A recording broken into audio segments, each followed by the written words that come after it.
하나님 말씀 찾도록 하겠습니다. 오늘 볼 하나님 말씀은 구약 성경 사무엘상 4장 1절에서 11절까지 말씀입니다.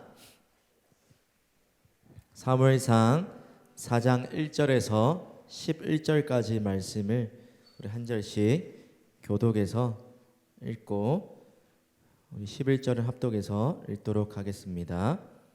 사무엘상 4장 1절에서 11절까지 말씀입니다. 사무엘의 말이 온 이스라엘에 전파되니라. 이스라엘은 나가서 블레셋 사람들과 싸우려고 에베네스 곁에 진치고 블레셋 사람들은 아벡에 진쳤더니 블레셋 사람들이 이스라엘에 대하여 전열을 벌이니라. 그들이 싸우다가 이스라엘이 블레셋 사람들 앞에서 피하여 그들에게 전쟁에서 죽임을 당한 군사가 4,000명 가량이라. 백성이 진영으로 돌아오매 이스라엘 장로들이 이르되 여호와께서 어찌하여 우리에게 오늘 블레셋 사람 앞에 패하게 하셨는고 여호와의 언약궤를 실로에서 우리에게 가져다가 우리 중에 있게 하여 그것으로 우리를 우리 원수들의 손에서 구원하자 하니 이에 백성이 실로에 사람을 보내어 그룹 사이에 계신 만군의 여호와의 언약궤를 거기서 가져왔고 홈니와 비나스는 여호와의 언약궤가 진영에 들어올 때에 온 이스라엘이 큰 소리로 외치매 땅이 울린지라. 사람이 그 외치는 소리를 듣고 이르되 히브리 진영에서 큰 소리로 외침은 어찌 됨이냐. 걔가 진영에 들어온 줄을 깨달은지라. 블레셋 사람들이 두려워하여 이르되 신이 진영에 이르렀도다 하고 또 이르되 우리에게 화로다. 전날에는 이런 일이 없었도다. 화로다. 누가 우리를 이 능한 신들의 손에서 건지리요. 그들은 광야에서 여러 가지 재앙으로 애굽인을 친 신들이니라. 너희 블레셋 사람들아 강하게 되며 대장부가 되라. 너희가 히브리 사람의 종이 되기를 그들이 너희의 종이 되었던 것 같이 되지 말고 대장부 같이 되어 싸우라 하고 사람들이 쳤더니 이스라엘이 패하여 각기 장막으로 도망하였고 살육이 심히 커서 이스라엘 보병에 엎드린 자가 3만 명이었으며 함께 읽겠습니다. 하나님에게는 빼앗겼고 두 아들 홈니와 비나스는 죽임을 당하였더라. 아멘. 네, 오늘 본문 말씀을 가지고 수단으로 삼지 말고 주인으로 모시라라는 제목으로 함께 말씀을 나누려고 합니다. 이제 계속 큐티하고 있는 본문이 사무엘서입니다. 그럼 사무엘서 이제 사무엘의 이야기가 이제 다음 주부터 본격적으로 더 시작되고 또 이번 주부터 시작이 되고 있는데 또 사무엘서는 이야기로 된 또 그런 성경이기 때문에 특별히 또 인물들의 대조되는 모습들을 통해서 성경이 우리에게 강조하고자 하는 그런 이야기들을 또 잘 살펴야 합니다. 그럼 사무엘서가 어떻게 시작이 되었습니까? 한나와 또 분인나 한나의 이야기로 시작이 되어서 하나님께 기도하여 구하여 얻은 아들 사무엘이 그 어두운 영적 암흑기였던 사사시대에 하나님께서 앞으로 이스라엘 땅에 세울 그 왕이 또 어떤 모습으로 세워져야 할지를 간접적으로 보여주는 한나를 통해 아이 사무엘이 태어나는 그 모습으로 사무엘서가 시작이 되었습니다. 그리고 한나의 기도 2장 1절에서 11절까지 하나님의 주권에 관한 고백을 통해서 이스라엘 백성들에게 있어야 할 믿음이 어떤 것인지 또 세워져야 할 또 왕이 어떤 믿음을 가져야 하는지를 한나의 기도의 고백을 통해서 간접적으로 살펴볼 수가 있습니다. 그러면서 이스라엘 백성들이 요구하는 왕이 세워지기 그 전까지 나오는 이야기가 대조되는 두 인물의 이야기입니다. 바로 엘리의 두 아들과 또 오늘 본문의 앞장까지 소개되고 있는 사무엘이라는 두 대조되는 인물들에 관해서 2장 12절부터 3장 마지막까지 거의 뭐 한 장, 그렇죠? 2장과 3장에서 사무엘과 엘리의 아들들의 모습이 얼마나 대조적인지, 얼마나 하나님 앞에서 서로 극단으로 양극단의 모습으로 살아가고 있는지를 보여주고 있습니다. 그러면서 엘리의 아들들과 엘리의 아들들의 타락한 모습들과 사무엘의 하나님 앞에서 점점 하나님이 부르셔서 또 말씀하시고 이스라엘에 세우시는 선지자로 세워져가는 그런 모습들을 보여주면서 오늘 4장부터 그리고 7장 전까지 법궤의 이야기, 또 전쟁의 이야기로 하나님께서 이스라엘 백성들에게 하시고자 하는 이야기가 있다는 겁니다. 여러분, 오늘 본문에 나오는 한 전쟁에 관한 사건으로 기록으로 오늘 사무엘상 4장이 시작이 되고 있습니다. 4장부터 6장까지는 사무엘에 관한 이야기는 전혀 언급이 없지만 이 블레셋과의 전쟁을 통해서 엘리의 타락으로 시작되어서 더 전반적으로 확대되었던 이스라엘 백성들의 그런 그 당시에 하나님을 대했던 그들의 모습이 어떤지를 간접적으로 우리에게 보여주고 있는 것입니다. 여러분, 특별히 전쟁 이야기를 성경에 또 그리고 이 역사서에 기록하고 있는 그런 성경의 의도가 있다면 바로 이 전쟁의 승리와 패배가 그냥 어떤 외적인 나라의 전쟁의 승리와 패배로 끝나는 것이 아니라 이스라엘 백성들이 하나님을 향한 그 믿음의 어떠함과 연결시키고 있다라는 겁니다. 그래서 오늘 본문을 살펴보는 4장의 블레셋과의 이 전쟁에서 패배한 이야기는 하나님께 신실하지 못했던 이스라엘 백성들의 그 이유 그리고 그 결과를 우리에게 보여주면서 이 사건을 통해서 또 이 성경을 읽는 우리에게 이들과 다르게 하나님 앞에서 우리에게 회복되어야 할 믿음의 모습이 무엇인지를 우리에게 이 사건을 통해서 알려주고 있는 것입니다. 오늘 본문의 블레셋과의 전투를 이스라엘은 에벤에셀에서 진을 쳤고 블레셋은 아벡에서 진을 쳤다라고 이야기하면서 그러면서 어떤 연유에서 전쟁이 시작됐고 또 누가 먼저 전쟁을 시작했는지 모르지만 그러한 세번역 성경에 보면 블레셋의 침입으로 이 전쟁이 시작되었다고 합니다. 그러면서 첫 전투에서 이스라엘 백성들이 4,000명의 전사자를 내게 되는 그런 패배를 맞이하게 되죠. 그리고 이런 첫 번째 패배 이후에 하나님의 백성들, 특별히 백성들의 지도자격인 장로들이 하고 있는 행동을 한번 주목해 볼 필요가 있습니다. 3절 상반절에 보면 이 첫 패배 앞에서 그들이 보인 반응이 여호와께서 어찌하여 우리에게 오늘 블레셋 사람들 앞에 패하게 하셨는고. 이 전쟁에서 패배한 원인이 무엇인지에 관해서 그 원인을 살펴보면서 고민에 빠져 있었습니다.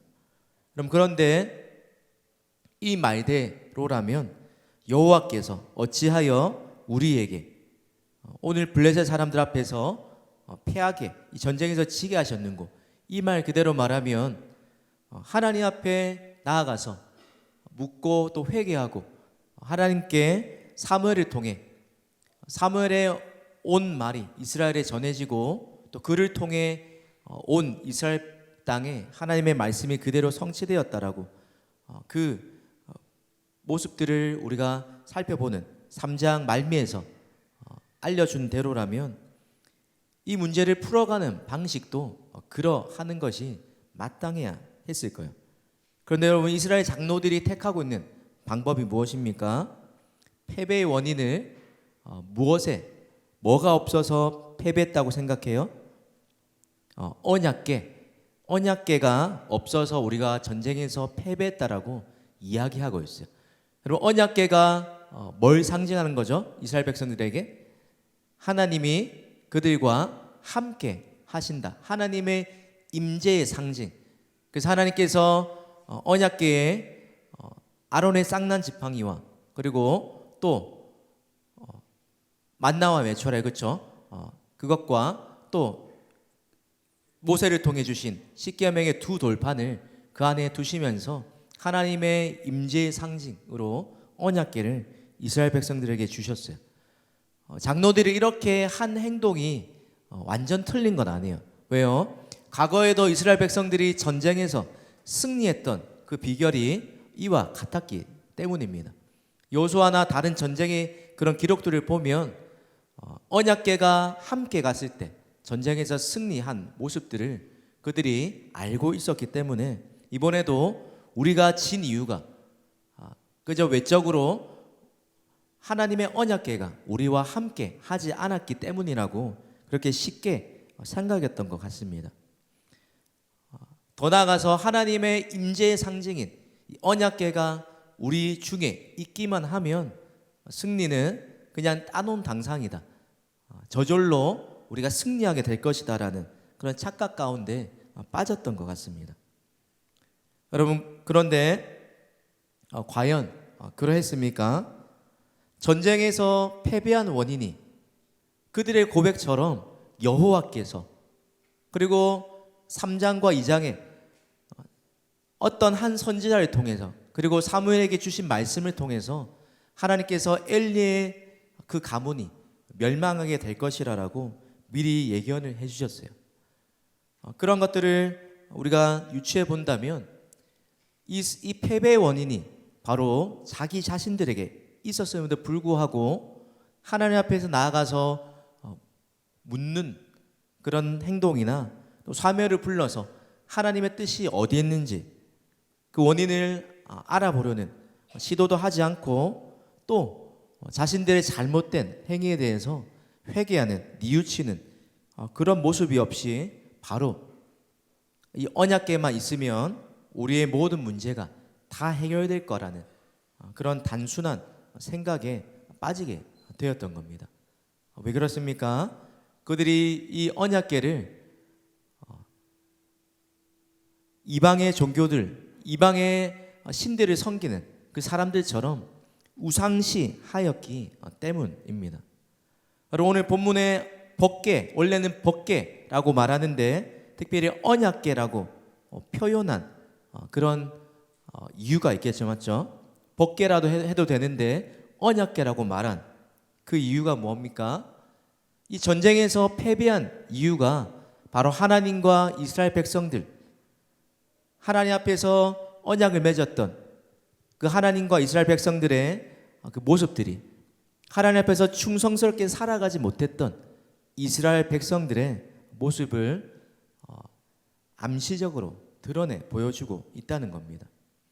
하나님의 말씀은 전혀 지키지도 않고 하나님과 전혀 무관한 삶을 살아가면서 지금 내가 당장 어려움에 빠진 그 상황에 위기를 모면하라고, 그때서야 찾지도 않았던 하나님을 찾는 그런 어떤 종교적인 외적인 그런 행동으로만 하나님을 찾고, 또 신앙을 어떤 종교적인 그런 모습으로만 여기고 있는 이스라엘 백성들의 모습을 보여주고 있는 것입니다.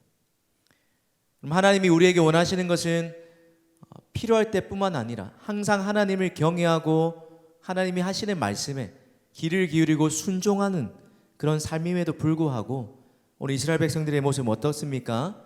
자신이 필요할 때만, 내가 아쉬울 때만 하나님을 찾고, 또 하나님을 내 삶의 어떤 목적과 내가 원하는 그 목표를 이루기 위한 그런 도구로 여기고 있는 모습으로 전락하고 말았다는 겁니다. 여러분, 이스라엘 백성들이 심판을 받을 수밖에 없는 이유, 바로 홈리와 비느하스가 하나님 앞에서 살아갔던 그 모습, 그리고 그와 같이 동일하게 이스라엘 백성들도 별반 차이 없이 살아가는 모습이었기 때문입니다. 이 언약궤를 옮기는 사람이 바로 하나님 앞에서 불량배처럼 살아갔고, 또 하나님의 말씀을 무시하고 자기의 직무를 유기하고, 또 하나님을 우선순위로 여기보다 자기의 배를 채우는데, 자기의 사리사욕을 채우는데 더 안달이 났던 그 홈리와 비나스가 이 언약궤를 옮겼다는 사실만 보아도 이스라엘 백성들이 더 이상 언약궤를 하나님을 경외하는 그 마음으로 대했다기보다 그저 자신들의 안위를 책임져주는, 내가 나아가서 내 정성을 다하기만 하면 내가 원하는 것들을 이뤄줄 수 있는 어떤 그 당시에 이방신들과 같이 이방인들이 섬겼던 수호신 정도로 하나님을 그렇게 생각하고 말았다는 겁니다. 어떤 사람이 이렇게 이야기합니다.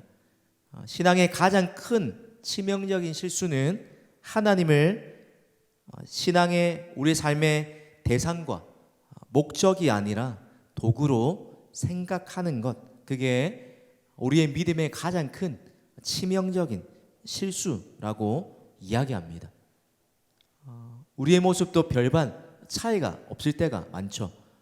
하나님 앞에 내가 원하는 것들을 이루기 위해서 그렇게 열심히 기도하고 그것을 들어주는, 그저 내가 원하는 어떤 것들을 이루어주는 램프의 신이와 같이 나에게 복을 주는 그런 분으로만 하나님을 생각하고 그렇게 대할 때가 많습니다. 그러면서 하나님을 사랑하거나 경외하거나 두려워하는 마음이 전혀 없다는 겁니다. 왜요? 하나님을 믿어서 우리에게 떨어지는 그런 복과 또 그로 인해 주어지는 그 어떤 결과물에만 우리가 관심이 가 있기 때문입니다. 이스라엘 장로들이 이렇게 승리에 대한 하나님의 언약궤가 우리 가운데 있기만 하면 이제 내 삶의 모든 문제는 다 끝났다, 만사 오케이다 라는 그런 잘못된 생각을 가지고 전쟁터에 실로에 있는 언약궤를 비누아스와 홈리와 함께 옮겨와서 다시 한번 전쟁을 치르게 되었습니다. 여러분, 그때 4,000명을 잃고 잠시 의기소침했던 이스라엘 백성들이 언약궤가 들어온다는 소식을 듣고 다시 사기를 진작하고 그 땅이 울릴 만한 만큼, 지진처럼 땅이 진동할 만큼 큰 함성을 지르게 됩니다. 여러분, 그런데 이와 달리 블레셋 사람들은 어떤 반응을 보이고 있습니까?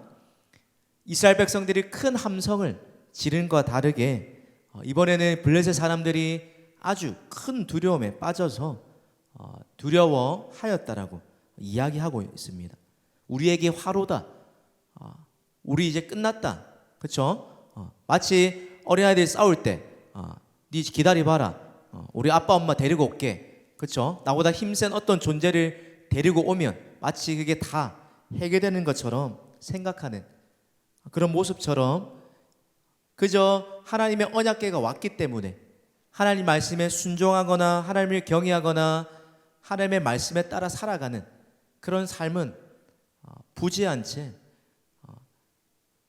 승리의 공식으로 언약궤가 오면 무조건 승리한다라고 그렇게 잘못된 생각에 빠져있고 하나님을 그렇게 잘못 오해하고 있었다는 겁니다.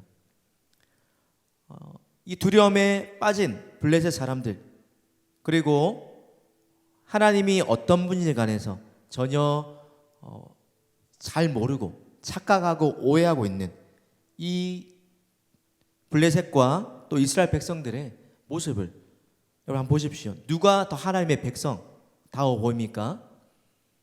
블레셋 사람들이 한 이 말 속에서 오히려 하나님의 백성들의 모습보다 더 하나님의 백성다운 그런 모습이 나타난다는 거예요. 이들이 비록 하나님을 하나님에 관한 완벽한 지식은 없었지만 하나님을 대하는 태도를 보세요. 이스라엘 백성들에게는 전혀 두려움이나 경외함이 없었지만 이 이방 민족 블레셋은 그들이 들었던 만군의 여호와, 전쟁에 능하시고 또 출애굽에서 애굽에서 이스라엘 백성들을 강한 손과 편팔로 구해내신 그 하나님에 대한 그 믿음, 그 하나님에 대한 두려움, 마음을 가지고 그렇게 두려워하며 떠는 모습이었지만 이스라엘 백성들은 하나님 앞에서 자신의 잘못 때문에 일어난 이 전쟁의 패배도 깨닫지도 못하고 엘리의 두 아들과 또 엘리의 모습과 대변되는 모습으로 영적으로 눈이 멀고 귀가 어두우고 어두워지고 또 하나님의 말씀을 이 어두운 시대에도 사무엘에게 말씀하셨던 그 하나님의 말씀이 여전히 들리지만 들으려고 하지 않는 이 모습들이 블레셋 사람과 전혀 하나님의 백성이면서도 하나님의 백성답지 못한 모습이 오히려 드러나고 있다는 겁니다. 여러분, 그런데 결과는 또 어땠습니까? 첫 번째 전쟁보다 더 많은 사상자를 얻게 되었습니다.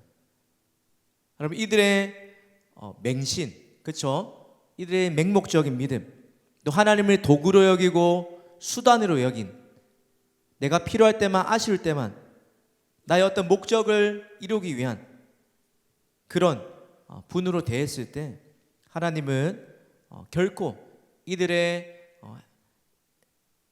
또 행동에 하나님이 속지 않으시고 또 결코 그들의 모습에 하나님이 가볍게 대하지 않으셨다는 겁니다. 여러분, 하나님께서 이 이스라엘 백성들에게 블레셋과의 전쟁에서 패배하게 하신 이유, 바로 엘리의 가문에 말씀하셨던 그 말씀이 이루어지는 그 장면을 보여주고 있는 것입니다. 여러분, 그러면서 하나님의 언약궤를 빼앗기면서 오늘 4장 마지막에 어떻게 끝이 나고 있습니까? 하나님의 임재의 상징이었던 이 언약궤가 빼앗기고 그 충격으로 엘리가 비대해지고 또 이 아들을 잃었다는 소식에 충격을 얻어서 또 죽게 되고, 그리고 엘리의 며느리였던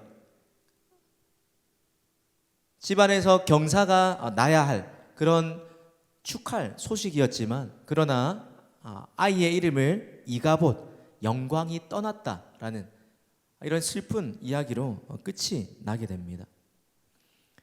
그럼 오늘 이스라엘 백성들이 하나님을 대하고 있는 모습을 한번 보세요. 3절 하반절에 우리라는 표현이 오늘 본문에 4번 가까이 나옵니다. 그럼 이들이 하나님 전쟁에서 승리하기 위해 언약궤를 모셨던 언약궤를 수단으로 사용하고 있는 표현이 우리라는 이 반복되는 4번 그리고 5번에 걸친 이 표현 속에 잘 드러나 있다는 겁니다. 전쟁에서 승리하기 위한 목적이 하나님의 백성으로서 또 하나님의 영광을 위한 것이 아니라 우리 원수, 나를 위한 그 목적이었고 또 자신의 원하는 바를 이루기 위한 것이었다는 겁니다. 하나님의 뜻을 물으려는 그런 제사장도 있었고, 또 하나님이 주셨던 우림과 둠밈이라는 하나님의 뜻을 얼마든지 구할 수 있는 그런 방편들도 있었지만 전혀 하나님 앞에 묻지도 않고 또 하나님 앞에 회개하지도 않는, 그러면서 언약궤를 마치 부적처럼 사용하고 있는 이들의 모습을 통해서 우리는 하나님을 어떻게 대하고 있는지, 하나님 앞에서 우리가 마땅히 지녀야 할 하나님을 향한 경외하는 마음과 또 두려워하는 마음, 또 하나님의 말씀 앞에 묻고 또 행해야 하는 그런 모습이 우리에게 상실되어 있지는 않은지 반면교사로 이 오늘 블레셋과의 전투에서 패배한 이스라엘 백성들의 모습을 통해서 보여주고 있는 것입니다. 오늘 한 가지를 분명히 기억하고 또 한 주를 살아갈 때 이스라엘 백성들과 우리의 모습이 똑같지 않도록 또 주의하면서 한 주를 보냈으면 좋겠습니다. 하나님의 임재의 상징이었던 이 언약궤를 마치 우상처럼 또 부적처럼 또 나의 어떤 것을 이루기 위한 수단으로 여기면서 하나님을 하나님으로 대하지 못하고 있는 그 모습, 아쉬울 때만 하나님을 찾고 또 다시 문제가 해결되면 사사기의 백성들이 겪었던 것처럼 전혀 하나님과 무관한 삶을 살아가는 그 모습, 나의 유익을 위해서 하나님을 도구로 또 수단으로 이용하고 있지는 않은지 우리의 모습을 한번 살펴보아야 할 것입니다. 여러분, 이스라엘 백성들이 한 번에 이렇게 되지는 않았을 거예요. 그렇죠? 한 번이 아니라 앞에 2장과 3장에 보면 엘리의 두 아들의 모습에서부터 이 모습이 점점 더 확대되었다는 거예요. 하나님께 제사를 드리는 그 분명한 제물을 드리는 제사법이 있었는데 불구하고 관습적으로 그것들을 한 번, 두 번이 아니라 하나님을 가볍게 여기는 그 모습들이 한 번, 두 번은 끝이지 않고 삶의 반복적으로 그것들이 되풀이될 때, 그리고 하나님이 내 삶의 우선순위로 여겨지지 않고 내가 원하는 그 어떤 것을 하나님보다 더 우선시 여기고 내 뜻, 나보다 하나님보다 내가 더 앞서 나가게 되었을 때 엘리의 그 두 아들의 모습처럼 차츰차츰 어느새 우리의 모습 속에서도 하나님을 향한 경외감을 잃어버리고 하나님을 하나님으로 대하는 그 믿음과 모습을 잃어버리고 어느새 하나 둘씩 가볍게 여기고 또 이것쯤이야 괜찮겠지 방심하는 그 사이에 우리도 모르게 하나님을 이스라엘 백성들과 같이 수단으로 또 도구로 또 비인격적인 모습으로 대할 수 있다라는 겁니다. 여러분, 이스라엘 백성들이 언약궤를 대하는 이 태도를 묵상하면서 우리의 모습, 하나님을 대하는 태도는 어떠한지를 한번 돌아보기를 바랍니다. 하나님을 나를 위해서 내가 필요할 때만 이용할 그런 모습은 아닙니까? 하나님의 말씀에 늘 순종하지 못하고 또 우리가 아쉬울 때만 하나님 앞에 나아가 하나님의 도움을 구하면서 일상의 모든 시간들은 하나님과 상관없이 또 하나님이 우리에게 원하시는 모습과는 상관없이 그저 내 욕심, 내가 원하는 어떤 것을 이루기 원하는 삶을 살아가고 있지는 않습니까? 혹시나 이스라엘 백성들과 같이 오늘 또 이 언약궤를 대하는 이들의 모습과 같이 하나님을 내 어떤 수단을 목적을 이루기 위한 그런 도구로 여기고 있고 또 그렇게 여기면서 살아가고 있다라면 오늘 이 시간을 통해서 다시 한번 하나님 앞에 하나님을 두렵고 또 경외하는 마음으로 섬기는 모습을 회복해야 할 것입니다. 왜 그렇습니까? 오늘 이 사건 위에 보여주는 이가봇, 영광이 이스라엘에서 떠났다라는 이 말에 하나님이 우리에게 보여주신 것처럼 비록 내가 원하는 것을 얻었다 할지라도 전부 대신 하나님을 잃어버리면 우리의 삶의 모든 것을 잃어버린 것과 마찬가지인 것입니다. 이스라엘에게 가장 중요했던 보물처럼 여겨졌던 이 언약궤를, 하나님의 임재의 상징이었던 언약궤를 빼앗기고 그리고 하나님의 임재가 떠난 이스라엘 백성들,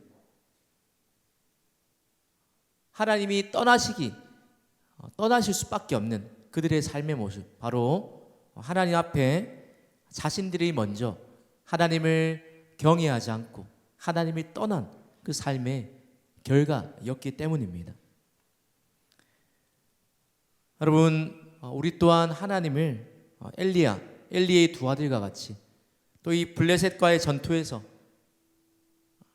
이 언약궤를 대하는 이스라엘 백성들과 같이 하나님을 도구로 여겨서는 안 될 것입니다. 하나님이 오늘 설교의 제목처럼 나의 수단이 아니라 나의 전부요, 내 삶의 진정한 왕이시요 나의 주인으로 여기는 그 믿음을 회복해야 할 것입니다. 혹시 하나님이 우리에게 여러 번 경고하지만 그 경고의 말씀을 듣지 못하고 우리도 어느새 무뎌지고 또 굳어버린 채로 계속해서 살아간다라면 우리의 삶 속에서도 오늘 본문에서 보는 것처럼 어느새 하나님의 임재와 또 영광과 은혜가 떠나가게 될 줄 모릅니다. 이 사실들을 우리가 두렵고 또 떨리는 마음으로 또 우리에게 주시는 경고의 말씀으로 우리가 받으면서 한 주를 살아갈 때 하나님을 더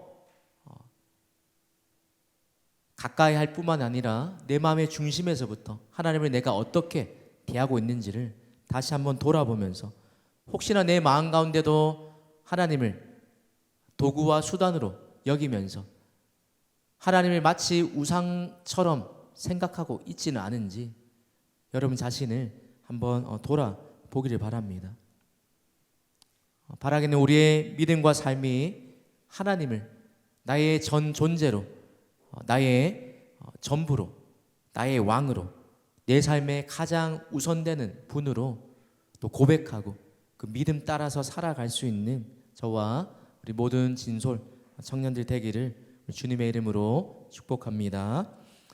우리 찬양으로 함께 하나님 앞에 찬양하면서 나갔으면 좋겠습니다.